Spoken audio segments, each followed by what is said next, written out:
Welcome back, my Brooklyn Knights. Are we at this round table? Are we at this round table? Yes, we are. Let us get into today's news. I've had an entire week and one day to compile all that I have for you today. So, we have the closure of Concord. We have Ubisoft being in hot water. And apparently, Sony has very, very little IP, apparently. Let's talk about it. Let's get into it. Let us speak at this round table. That's coming right by my window, isn't it?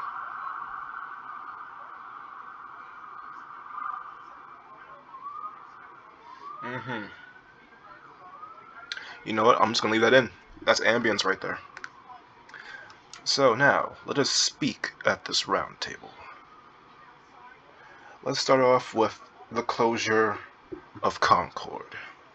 Now, as we all know, Concord was a very heavily marketed game by Sony Interactive Entertainment, and it could not last even 2 weeks. It lasted less than the common housefly. My oh my. That being said, gamers won. We won.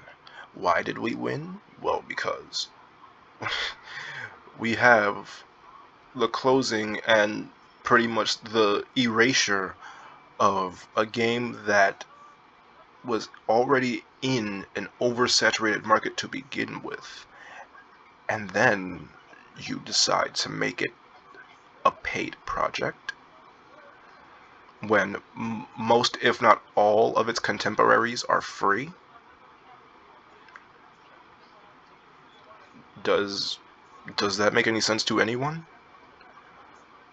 Overwatch is free. Destiny is free. Valorant is free. CS2 is free. Whatever it was trying to emulate, it did it poorly because no one wants to play it.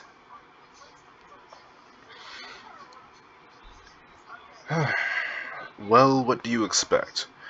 When you have a studio, when you have a publisher like Sony and PlayStation, who have never been good at making a multiplayer experience,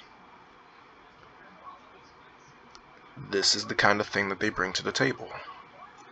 Now, you can talk smack all you want about Xbox, but at least they are capable of making quality shooters. Halo, for instance. Like, do we even really need to bring up Halo in this instance? I don't believe we do. Because as we all know, back in 2001, Halo was everything. Halo 2 improved on the formula, but kind of gets dragged down by some long-winded missions and very formulaic combat when it comes to enemy encounters. You notice it when you play the game more. And then, do I even need to bring up the juggernaut that was Halo 3? I don't believe I do. Hell, if anything, that is what really helped put multiplayer shooters on the map. But besides that, PlayStation never really had a good chance at this multiplayer market because they were never really good at it. The main problem with a game like Concord is that we already have an oversaturated market full of first-person shooters. We already have an oversaturated market of hero shooters. And the problem with Concord is that it's a paid game with a concept that we already are either accustomed to or sick of.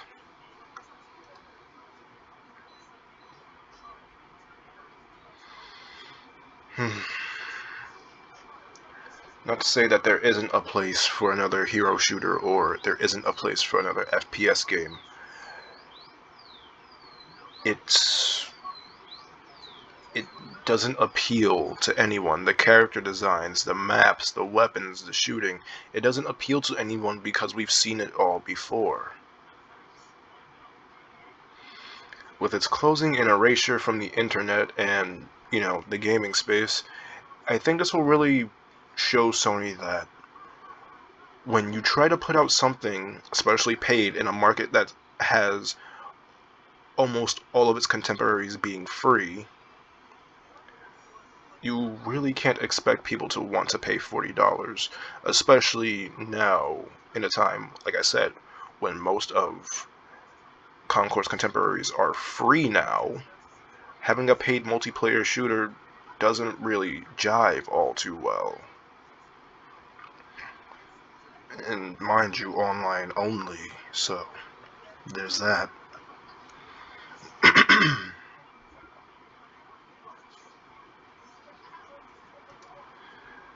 So, let's continue on to Ubisoft being in deep, deep trouble. Ubisoft are in deep, deep trouble simply because of Star Wars Outlaws and Assassin's Creed Shadows. It's funny to me how this was once a company I absolutely had high respect for. I absolutely had high respect for this company. It was, like, I enjoyed what little I did in Assassin's Creed 1. I absolutely was obsessed with Assassin's Creed 2. I didn't play 3, didn't really care about Brotherhood. I played Revelations, and that was the end of my Assassin's Creed journey.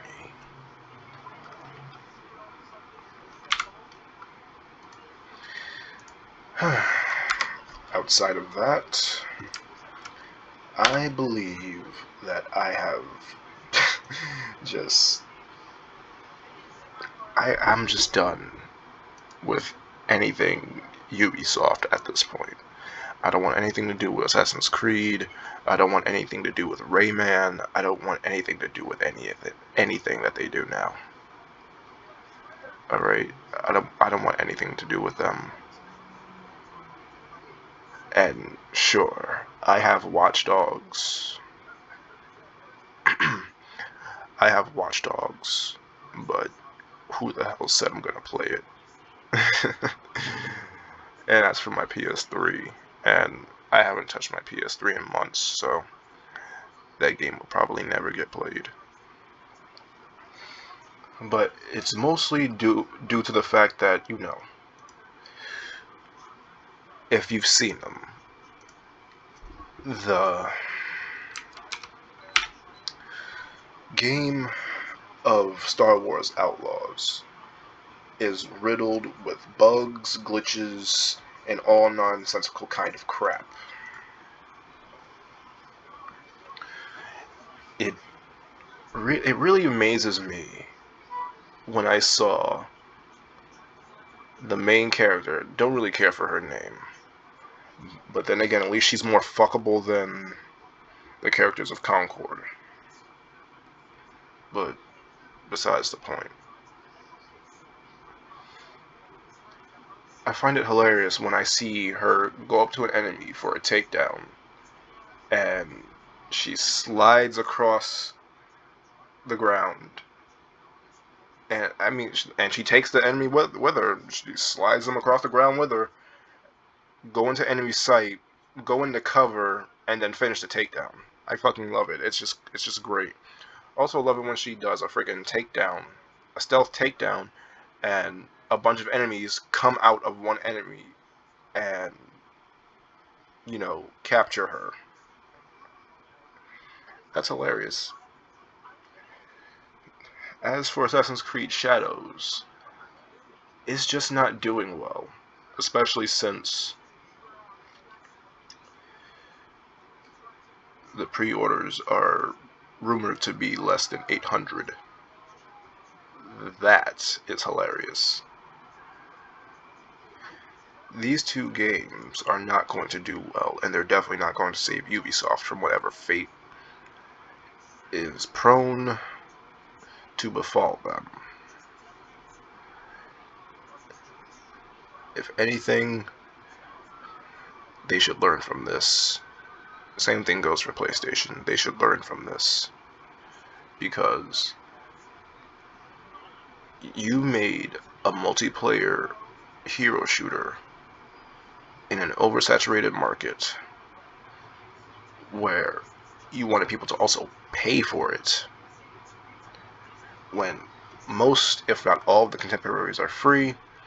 Ubisoft is just going down and down and down the drain as we speak, because Star Wars Outlaws is a buggy, glitch-riddled mess, and Assassin's Creed Shadows is just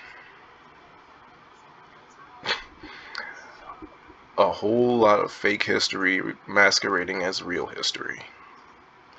And then, of course, you already know Ubisoft going back and saying we were never trying to be historically accurate, despite the fact that most of the marketing was the fact that this was a historically accurate game. The funny thing is, the Japanese wouldn't have minded you taking liberties with their history to tell your own stories.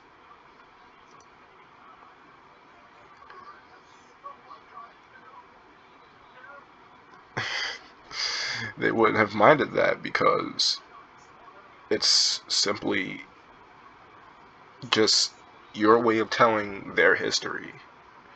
Not you're trying to make a certain historical figure, I put that in quotes, because you want historical accuracy. But is it really historical accuracy when the history was made up? Thomas Lockley, I hope whatever you're doing, I hope you never get to teach in any institution ever again. Ever. Because what you did to Japanese history is unfucking forgivable.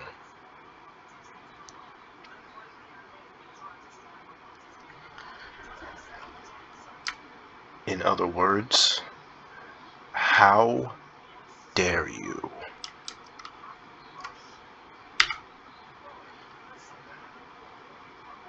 The Japanese people let you in with open arms, hoping you could teach the next generation of their students, of their kids, and teach them about the history that they probably had no idea about or become more well versed in. But you decided to go off the script. You decided to go in for yourself, change history, and profit. I'm so glad you got called out. I'm so glad that you are losing everything because of this. Because you and people like you deserve to lose everything.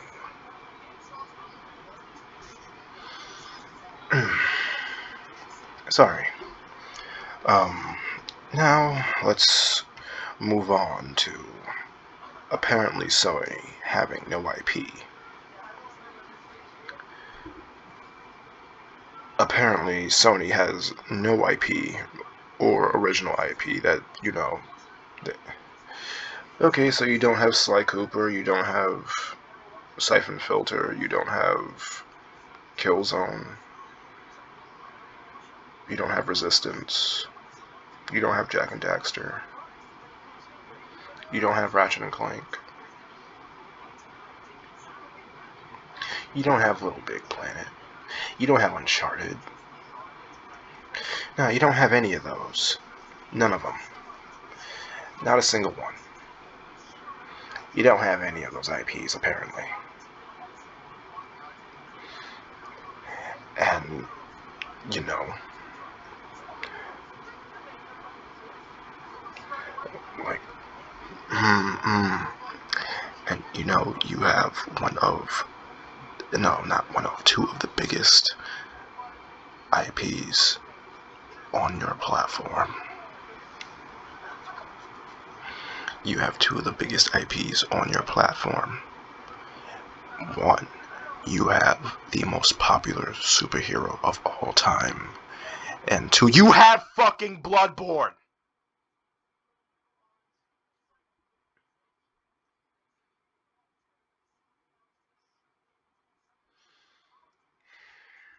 It makes no sense to me. It truly doesn't make any sense to me. Because it... Mm, mm, you have the most popular superhero in Spider-Man. You can easily do something with that. Or you can resurrect one of your dead IPs and make a new game for it, or hell, even remaster it. People will buy it. Why? Because they would like a new game, or even an enhanced version of said game on a modern console. And this is why I am always saying in certain comment sections, you can check it, if they had a version of the PS5 that is backwards compatible with the entire PlayStation library, I am sold.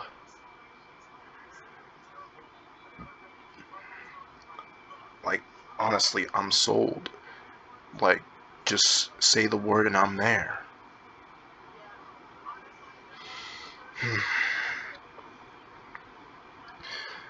But apparently they have no IP.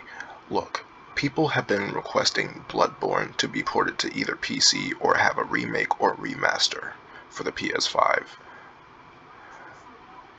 for 9 years. 9 years. And you're telling me you have no IP?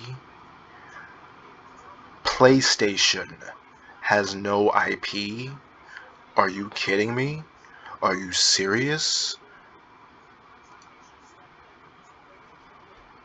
Like, you could make a better freaking Ratchet and Clank game than Rift Apart. You can make a new Sly Cooper game. You can make a new Jak and Daxter game.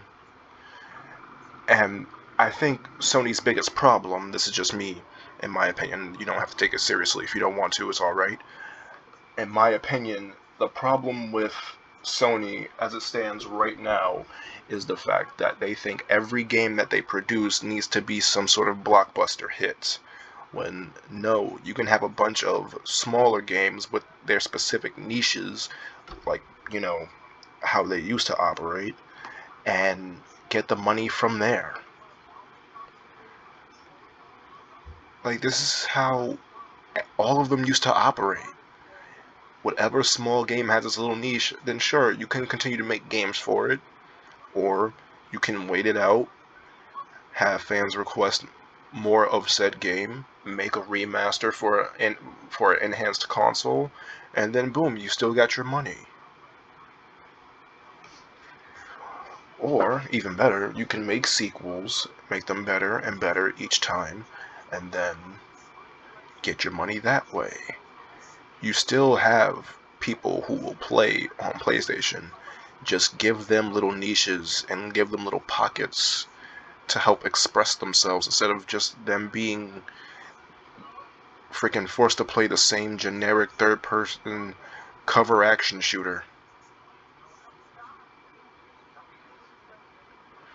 with story elements. I'm not saying Sony needs to die off. I'm saying Sony and PlayStation need to refocus on what brought them to the dance. And I know someone's gonna be in my comment section, maybe. Why am I not talking about Xbox? What about Xbox? Here's the thing, I'm not here to do what about isms. Okay? What about isms do not work here. Alright, the only thing what about isms that you're going to get from me is fuck and off. This isn't about Xbox. This video is not going to be about Xbox. Some of my videos will be, but for right now, I'm focusing on Sony and PlayStation. Why? Because Sony and PlayStation have been the things that I have had the most use out of in my life. PlayStation 1, 2, I never had a 3, got the 4, got a few PSPs. Will I ever get a PlayStation 5? I don't know. Maybe never. But as someone who has mainly used Sony and PlayStation products to game, maybe even listen to music, or even watch TV, as someone who has grown up with a lot of PlayStation in his life, I do want to see this company do better. I want to see this company be better. I want to see this company thrive. I want to see all of them thrive. But at this rate, Sony is going to die.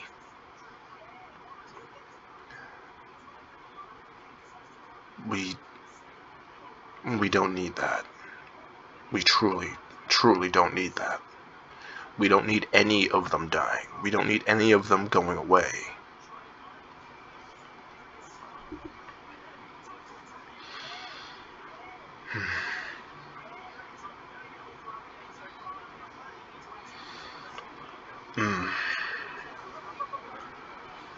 I find it hard to believe that this is the state that PlayStation has been left in. This is exactly why you do not move your headquarters to Cali. The woke mind virus is there. PlayStation should have stayed in Japan, where it belonged and where it started.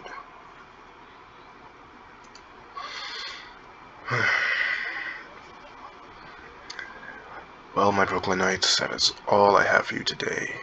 Thank you for watching. Please remember to like, share, comment, and subscribe. And I will see you again at the next roundtable.